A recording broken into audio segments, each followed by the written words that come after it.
Hey, hello, everyone. I am finally back from PAX. I've actually been back for a week now, but every time I do one of these travel logs, it's always like a week late because I need to go into a liquid state and regenerate from inside my nice cozy bucket. But I am all recharged. Last week was the artist formerly known as PAX Prime, now known as PAX West, and if you've ever heard me talk about PAX before, you know I'm about to tell you that I had a great time. Surprise, surprise. Between all my trips to PAX East and PAX West, this was my 7th or maybe my 8th time. I'm starting to lose track now at PAX, and it's always a blast. It's always an exhausting but intensely fun time. I got in early Thursday morning. Usually I would do some tourism because the show doesn't start till Friday, but mostly I kind of just hung out, relaxed, walked around the town, visited Pike Place Market again, which is always a really pleasant trip. That place is amazing. It's got some really good food too. And that was the night of the Harry Potter themed bar crawl. I've never actually been a part of this before. I went to the Mad Max themed one last year, the Mad PAX Blurry Road, but I've never been a part of the Harry Potter one, the Triwizard Drinking Tournament. As a side note, they have an H.P. Lovecraft one, the H.P. Lovecraft bar crawl. That's the one I'm doing next year. Shit, I can't believe I missed out on that 2 years in a row. 3 years, actually. I didn't do the bar crawl the first year I went to Prime. But it starts off with the start of term feast beforehand, which was alright, and the food was okay. But there wasn't anywhere near enough for an open buffet like they had, and people were just walking into the bar off the street. Even though the dinner was a paid, ticketed thing, nobody was there checking tickets, so they ran out of food at this open buffet really, really quickly, and it never got replaced. That was a little bit of a bummer. Luckily, it was still a really good time. The Triwizard Drinking Tournament was lit. It was a lot of fun. I met a bunch of people and exchanged business cards, so not only fun night of social drinking and drinking way too much, but also kind of lucrative from a business standpoint. I am a freelancer, if you didn't know. Plus, I spent most of the night with a new friend getting drunk and talking about Killer Instinct and stuff, so that was a lucky coincidence. And speaking of lucky, this is the luckiest dude I have ever seen. He ran into two different people while we were drinking together who just randomly sat down. We all, struck up a conversation together. Two different people wound up offering him software engineering jobs by the end of the night. And he ran into a girl that he had a crush on from his favorite restaurant in his hometown of Portland. Big, huge coincidence there. Just nuts. And we got real drunk during this bar crawl. This whole thing is Harry Potter themed, right? And there are 8 teams.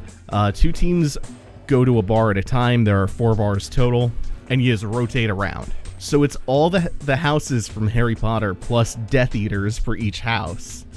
So it's all like pairing up and doing challenges. Like you find someone from the other team in that bar at the time, you pair up, and let's say one of the challenges at one of them was you had to each pick a mixed drink, and then you mix those 2 mixed drinks together to form a new one.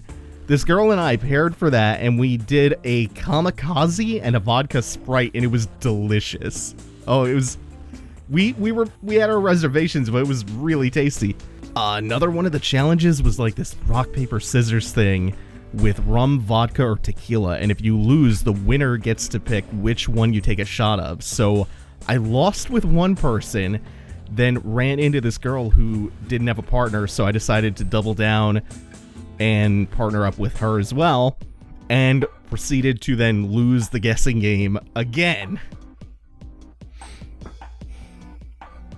So both of the people that I lost to made me take a shot of tequila, and this bar does not know what a shot is, so we got like half full tumbler glasses full of tequila, and I wound up slamming those as shots.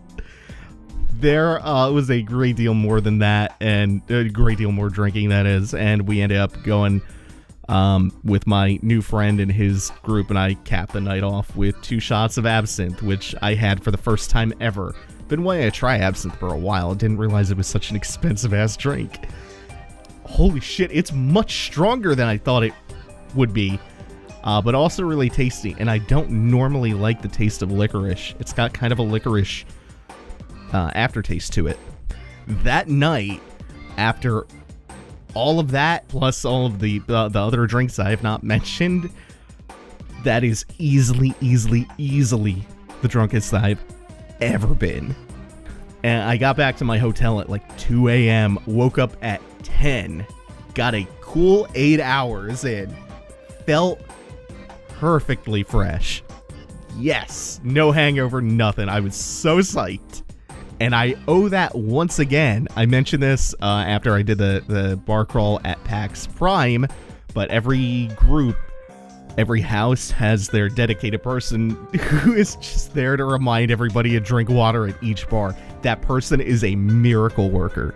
Because as drunk and rowdy as we were, there's still this one person going around. You got your glass of water, right? Cool. Woke up, felt fresh as a daisy. So I hit the Expo Hall. Immediately saw the big Resident Evil 7 swamp mansion that Capcom built. And that's the first thing that just caught my eye as soon as I walked up to the 4th floor where most of the Expo stuff is, and got in line for that. It was a standby line for the VR RE7 demo. I was pretty hyped about that. So, to my chagrin, when I finally got in, it was just the kitchen.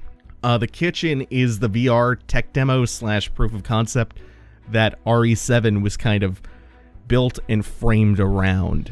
And I've talked about the kitchen before, and I've played the kitchen before, which is what kind of bummed me out when I finally got there. Because they're billing this as an RE7 demo, a proper VR RE7 demo. But it's just the kitchen, which is awesome in its own right.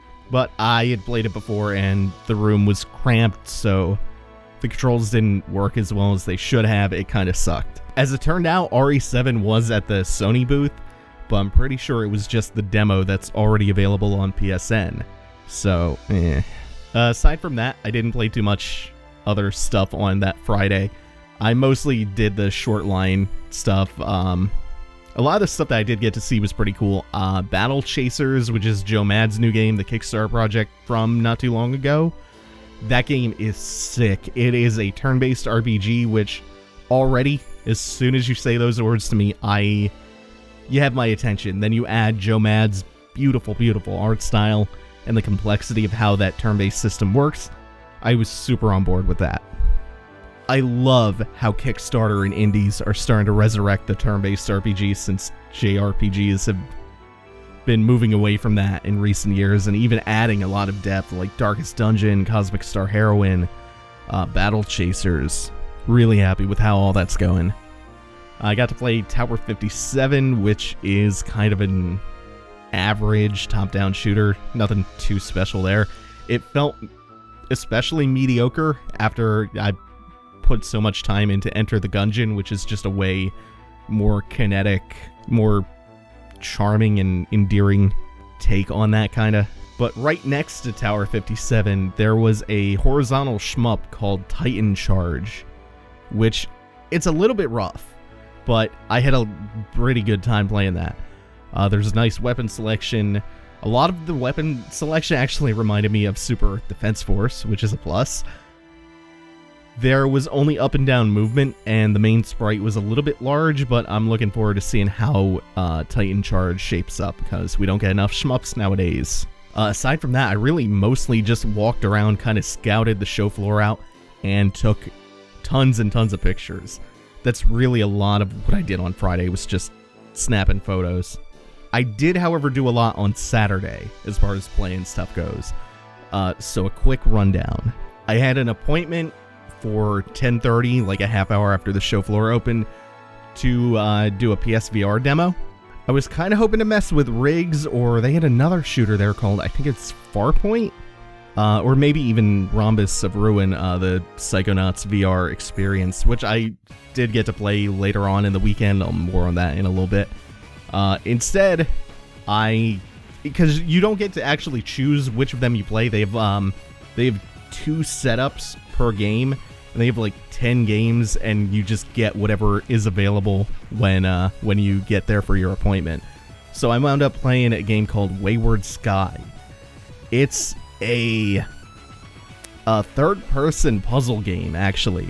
And I've played third-person VR games before. I played Edge of Nowhere at a previous PAX, the Insomniac At the Mountains of Madness style horror game. Wayward Sky is a very different kind of experience. It's an isometric third-person puzzle game that occasionally goes into first-person for you to solve the puzzles. I was not expecting it to be as good as it was. I'm thinking back and I'm trying to remember who made this. Crap. Uber Entertainment. Who I believe made Monday Night Combat. So that was that. I'm not going to get too deep into most of these games except the really exceptional ones. Right after my appointment ended, I had to run down to the console tournament area because there was a Killer Instinct tournament that day that I had signed up for. Anytime I see KI anywhere, I'm all over it. So, yeah, I had signed up for that. This tournament was not run particularly well, and this is not... I don't know who to blame for this. I don't think it had anything to do with the organizers. It's just shitty circumstances. So I'm going to run back it not being run well. There was just some really bad circumstances.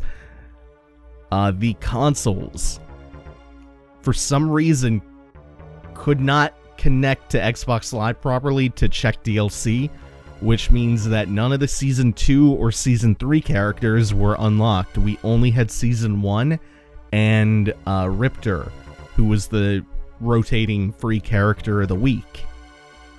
So everybody who entered that tournament was confined to either Season 1 characters minus Shadow Jago, but plus Riptor. So I wound up taking third place with my Saberwolf. Luckily, I had picked up Saberwolf not too long ago, a couple months back.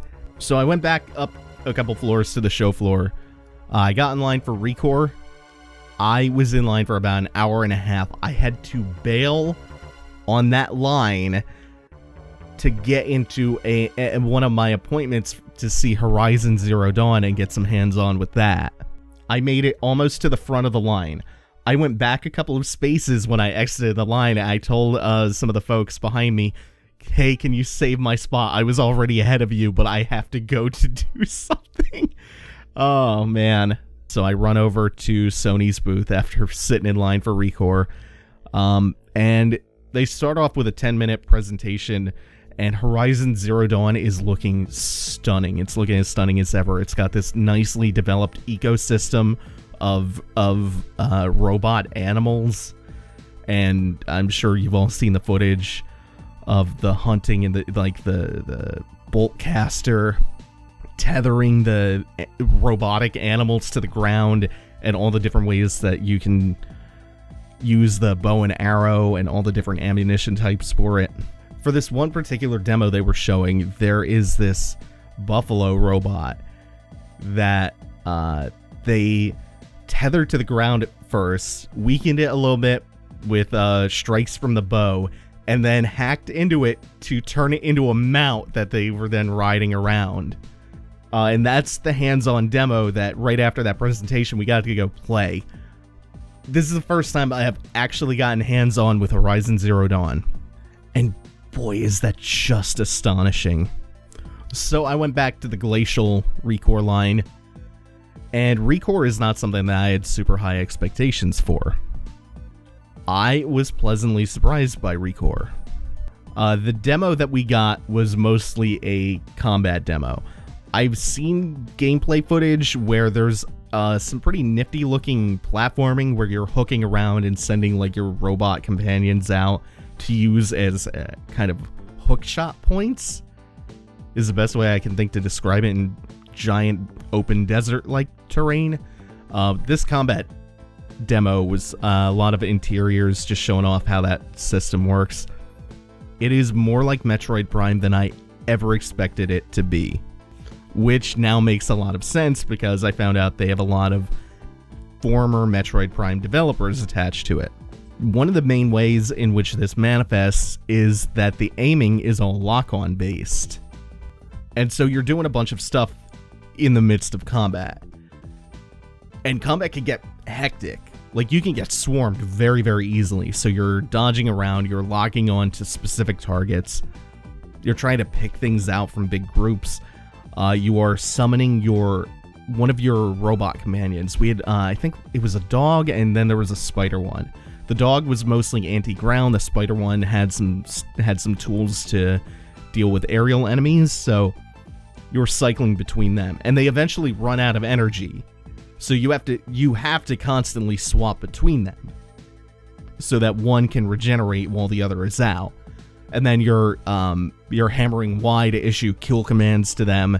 You're shooting, and that's another kind of interesting facet of the combat. Is the enemies are color coded to your ammunition. You have 4 different colors of ammo that you have to match to the enemy that you're shooting to do maximum damage to it. And it's just a very hectic, fun system. What else? I played Dead Rising 4 that day, and that game is just, it seems straight up mediocre. It's trying too hard to go down the same path Saints Row 4 went down, where it's just trying too hard to be zany all the time, and it loses a lot of focus and a lot of what made the previous games really fun.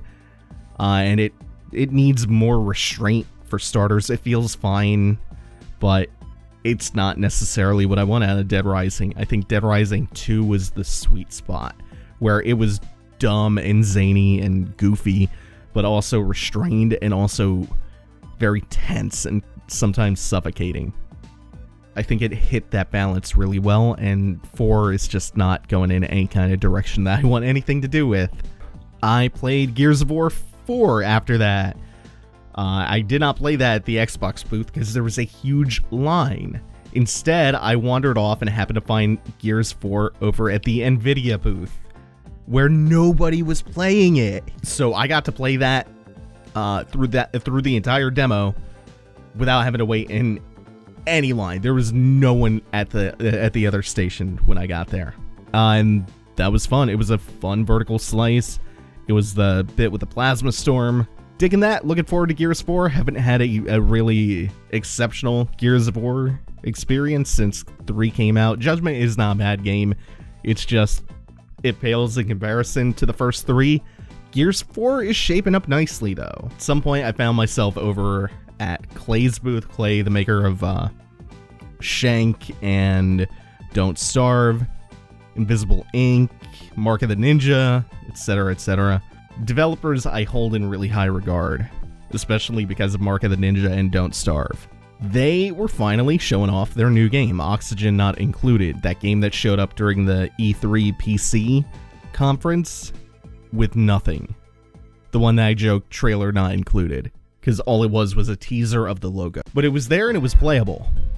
And I sat down with it for a couple minutes and walked away. Not because it was bad, but because it was not show floor friendly, I don't think. There was a lot of really complicated menu management, and it didn't leave a good impression. The game still might be good, but I needed less bustle around me and more time to just focus on like these really minute details and all these menus and tooltips and stuff like that. I don't think it's something that shows particularly well at a trade show or a convention or something. And before the show floor closed on Saturday, I got in a bunch of rounds, a bunch of sessions with Mirage Arcane Warfare by Torn Banner Studios. If you don't know the name, they made Chivalry Medieval Warfare. Mirage is in an alpha state. It shows it's pretty rough right now, but the core is there, and it is very fun. It's kind of a more fantastical take on what Chivalry does. There's still that really good core of melee combat. There's a little bit more spellcasting again. It's more fantastical, and it's class-based almost in the way Overwatch is, except with more of a focus on melee combat. And I just played a shit ton of that for as long as I could. Then the show ended. I didn't have anything planned for that night, and none of the parties were really catching my interest, and I didn't want to just go back to my hotel room, so I stuck around for Gears of War 4 PAX Arena thing they had going on.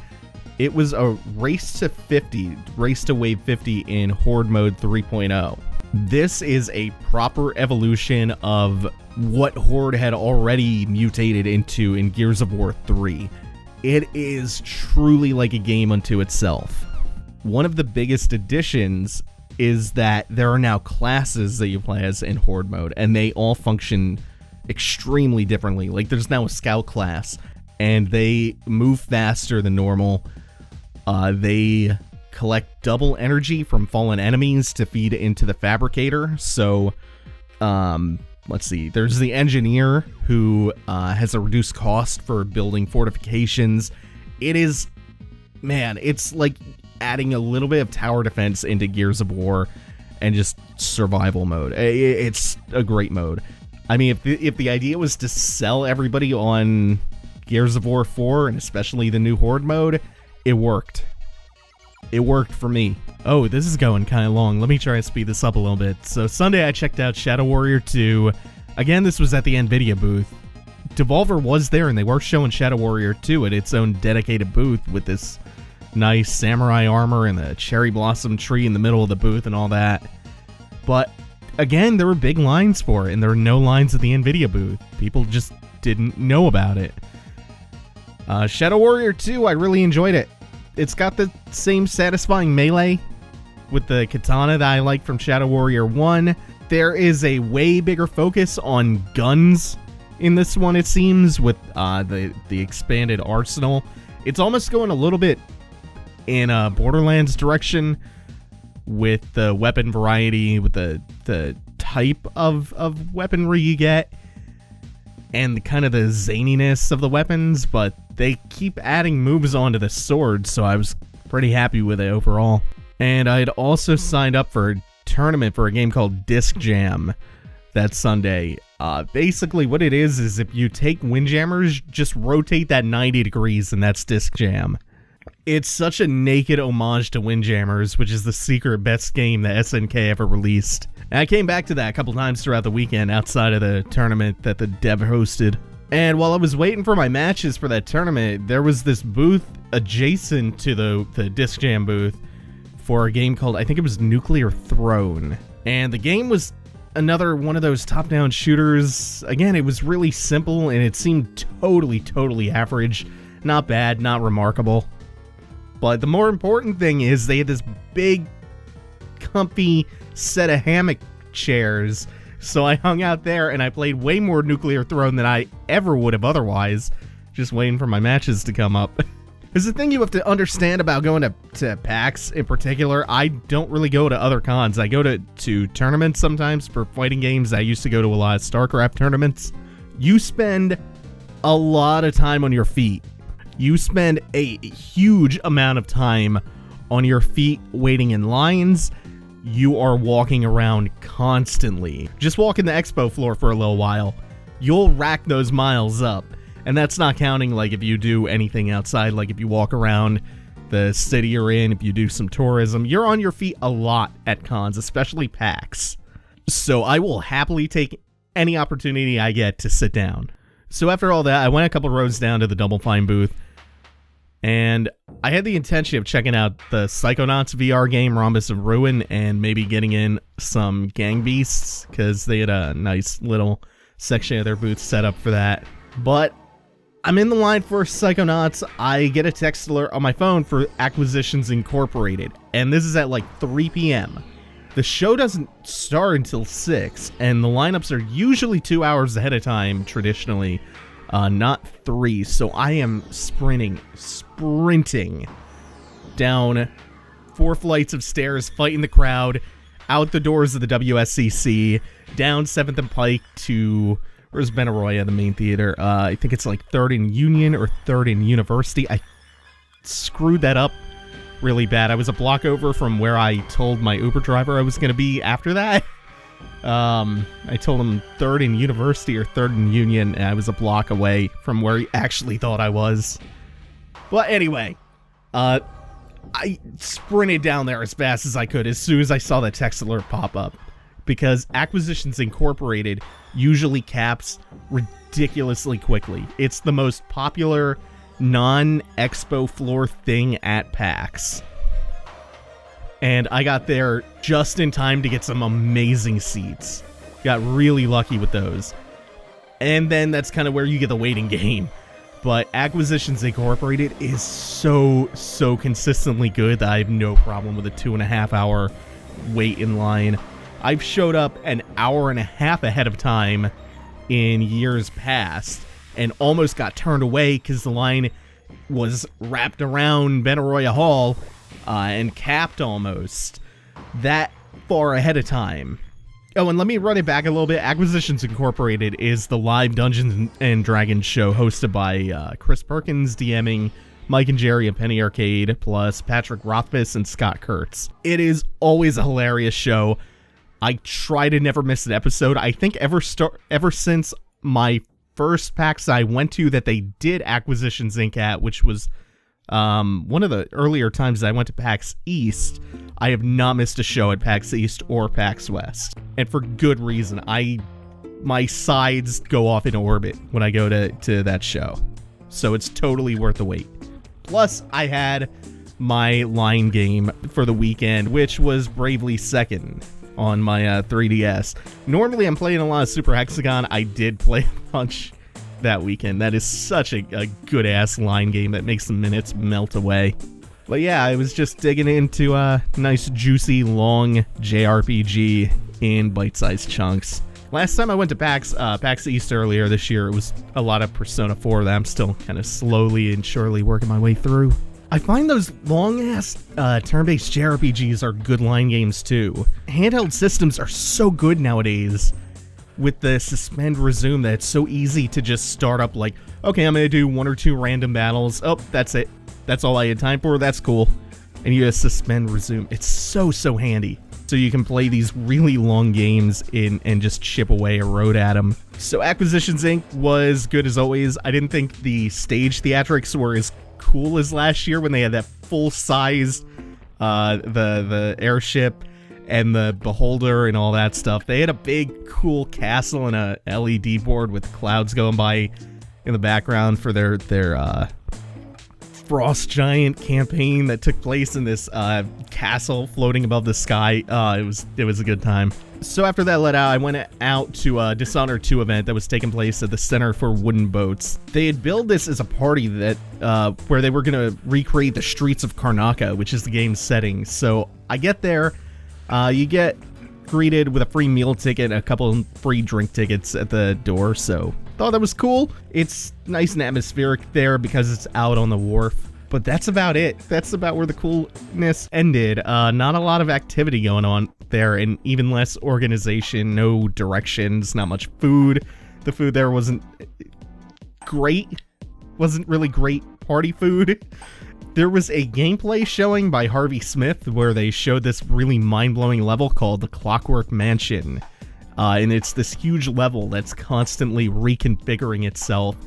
And there's not much more I could say about it that would really do it justice, except I think that it's going to blow some people away. It's going to blow minds when the game comes out. That is going to be a very special level. Aside from that, though, there were these 3 crowded boats on the wharf where most of the party was going down.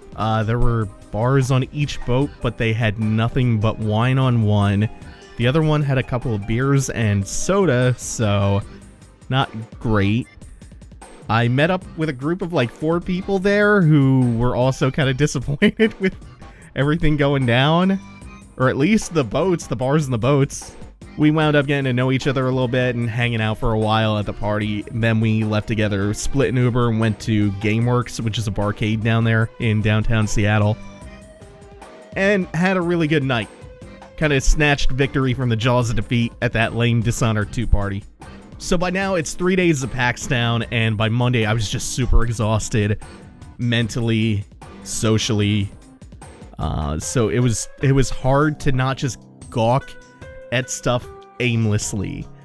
I did get to play a couple more things before PAX ended. I finally got to play Psychonauts and the Rhombus of Ruin, that VR thing, and I was so disappointed by it because it's nothing It's just nothing. It's VR, look around and gawk at neon shapes kind of thing. Oh, you kind of have telekinesis, you kind of have pyrokinesis, but just real gimmicky. No real gameplay to be heard of. Just stuff that kind of vaguely reminds you of Psychonauts without actually giving you what you want. Then there was Earth's Dawn. Earth's Dawn is sick. It's like a futuristic sci-fi style side-scrolling, almost character action game, more so than a beat-em-up. The amount of variety and openness you get in the combat engine and the way that you can juggle and launch and the amount of moves that you get is really, really fantastic. I was having such a good time at that booth. It just came out of nowhere. I had not even heard of this, and it hooked me. I think at some point I went down to the Sheraton, which is just a block over and around the corner from the convention center, to pick up a swag bag, which was really stupid. Really, really not impressive. Like in years, they've been getting worse in years past, but this one was particularly unimpressive. It's just a bunch of cardboard cards. Most of them were just advertisements with like not even anything on them. There were a couple of codes for like skins in games, but that's about it. Normally in the past you would at least get like a deck of Magic the Gathering cards or something like that, something kind of neat. No, there was nothing in this. But whatever, it's free stuff. You can't complain about it that much. And I was just so exhausted by that point. I was in the Sheraton anyway, so I wound up standing in line for a panel for something that kind of piqued my interest, but I wasn't necessarily like falling all over myself to get to this. It was a panel for a game called Owlboy, which I'm happy I did go to this panel because Owlboy looks kind of neat and it's got a really beautiful set of pixel art animation to it. It's got a very nice visual style going. But the panel was more about the insane development cycle of this. I think the full title was How to Survive 9 Years of Development. It's kind of interesting because part of their funding early on was the Norwegian Film Fund, helped keep them afloat for a little bit. I think the Norwegian Film Fund also partially funded Among the Sleep, which is that horror game that I was a really big fan of not too long ago. The one where you play as a toddler. So they talked a lot about how much the landscape of indie development has changed over the past couple of years, how they were amateurs, how they launched Savant Ascent, and how the launch troubles of that have kind of informed how they're going to launch Owlboy, which is coming out in November. And they kind of talked about freelancing on the side to keep themselves afloat and all the scraping and corner cutting they had to do in their personal lives to make sure that they could actually afford to live in homes and not cardboard boxes.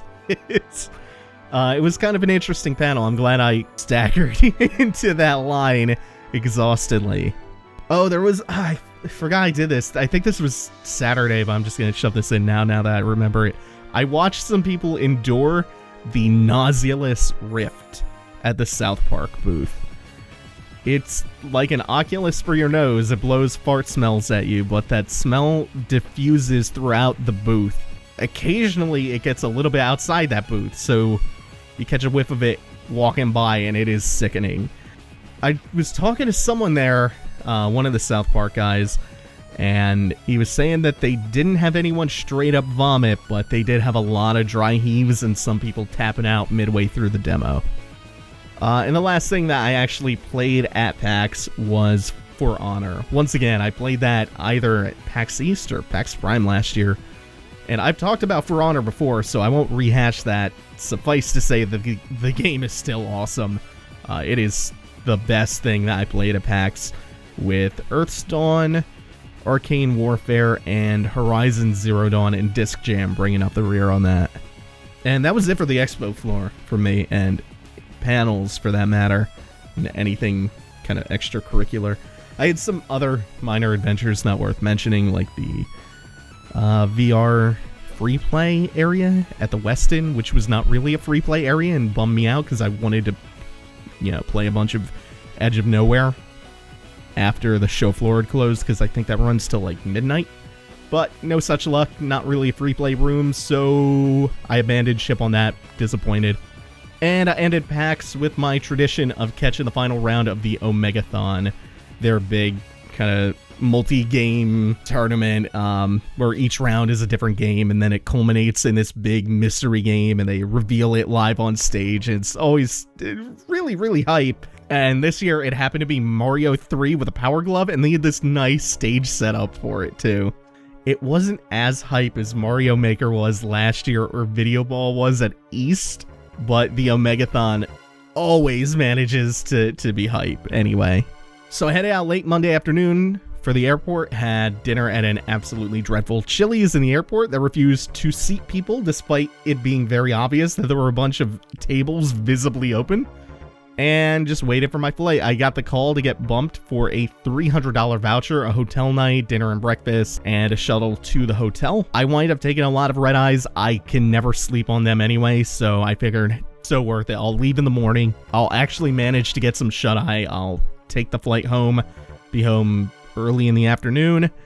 After a full night's sleep, I'll get a $300 voucher for taking a later flight and getting bumped off of this one. Perfect. I don't mind that deal at all.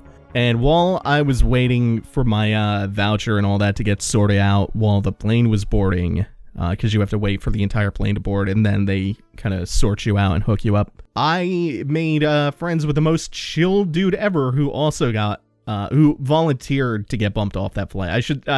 We were both volunteers, because what they'll do is they overbook their flights. They'll sell the same seat twice with the assumption that a couple of people are going to miss their flights, so it will be fine, and they will have kind of double dipped. And every now and then, everybody shows up for the flights, including the people they oversold to, so they have to request volunteers for people to get bumped off that flight and take a later flight, and they usually compensate them. Me and Chill Dude, we're having a laugh, we're having a good time for like a half hour. Lady at the gate was real nice, so we're all just joking and laughing together, having a good time, taking everything in stride. Along comes this dickhead who was the last person to check in for the flight, the last person to show up for the flight, and he comes in late at that. And so he comes up to the gate, the desk where this lady's on her computer working on getting me removed from the flight list and getting our vouchers set up so this dude can have a seat. And it's not like she's twiddling her thumbs or anything. She's not sitting on her hands. She's doing work. And he comes up all belligerent like, you know, next time, why don't you think if things were reversed and if you were on this side of the desk and I was on your side, you can't even show me a little eye contact? Like, before they've even started having a conversation, why aren't you showing me any eye contact? Like, she was looking down on her computer typing something when he walked up, and it's his immediate reaction. That's your level of service? So me and the chill guy are like, buddy, what are you doing? Why don't you get on the plane? And the chill guy points to me and says, this dude got bumped off the flight so you could have a seat. So why don't you go take your seat? What are you even doing at the desk? This isn't your seat. Go, go, go. Like, what an asshole. If either of us, either me or the other chill dude, had decided, nah, we don't want to volunteer to give up our seat. Guess what? This dude is the one who gets bumped off because he decided to check in so late, because he decided to show up late for the flight. And then he gives this woman shit for not attending to him like he's this special little snowflake because she's in the middle of doing her job. So me and the chill guy go on an adventure together because we're booked in the same shuttle to the same hotel near the airport. So we might as well go together, right? Along the way, we're just talking, and we're getting ready to pass a guy with his headphones on, listening to his music or whatever. And he's like, holy shit, I know this guy. Pete! Pete! Oh, wait, maybe that's not him. Brian! Yo, Brian! As we're passing by. Not even a glance up from this dude. So we get like 20 feet away, and he's like, huh, that's weird. Maybe it's not him. And he stops, and he looks back over his shoulder and pauses. And he's like, I'm gonna call him. This dude's messing with me. I'm gonna call him. So he calls whoever he thinks this guy is and looks over, waiting to spot the dude picking his phone up. He does not. He shows no signs of being alerted by anything. If he was messing with my new buddy, he did an S-tier job. So we get to the hotel pretty quick. It's all well and good. I decided to order room service with my dinner voucher that I was given. I looked down at the voucher and, oh, this dinner voucher is for $12 max. Okay, well, I'm not really that hungry. I guess I'll get a can of Coke. That will be my dinner. I did already eat inside the airport, so I don't know. I just wanted to use the voucher and not waste what I was given essentially for free. This dude shows up at my door with a can of Coke and a wine glass full of ice on a silver platter. And it's like, oh yes, I will take your voucher, but I have to collect the difference, which comes to $1. So this guy has to collect a $1 difference from me for a $12 voucher. So this was a $13 can of Coke. And that was PAX for me. If you have never been to PAX, you should really consider trying to make it. There are 4 of them a year. There's one in Australia. There is one in Texas. There is one in Boston, Massachusetts. There is one in Seattle. I haven't gotten to go to PAX Australia or PAX South yet, but I've been going to East and West religiously for years now, and every time I have such a good time. It is such a comfortable, easy to slip into atmosphere. It's the kind of place you go and you feel at home. You feel like you wish the weekend would never end. And it's such a friendly place on top of, you know, I talked a lot about what I played down there, but that's mostly because I feel like that's what people are the most interested in hearing about, is the impressions of things I played on the show floor. But what I haven't really spent a lot of time talking about is just how many fast friends you make at PAX. Because everybody there is like-minded, and again, it's a very friendly place. Even for somebody socially anxious and as introverted as I am, I find it such a comfortable social environment to be in. And anyway, that is another trip in the books for me.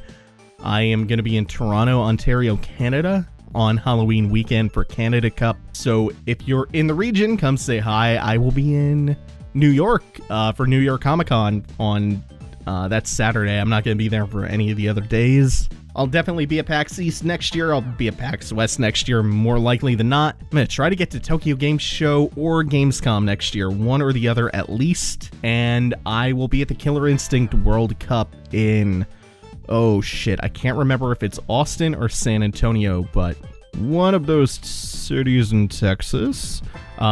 Again, that's for the KI World Cup in March, I think it is this year. I'm also going to try and make it out to Dragon Con in Atlanta, Georgia. No guarantees there. Anyway, that's it for now. Thanks for watching, everyone. Take it easy. Have a good one.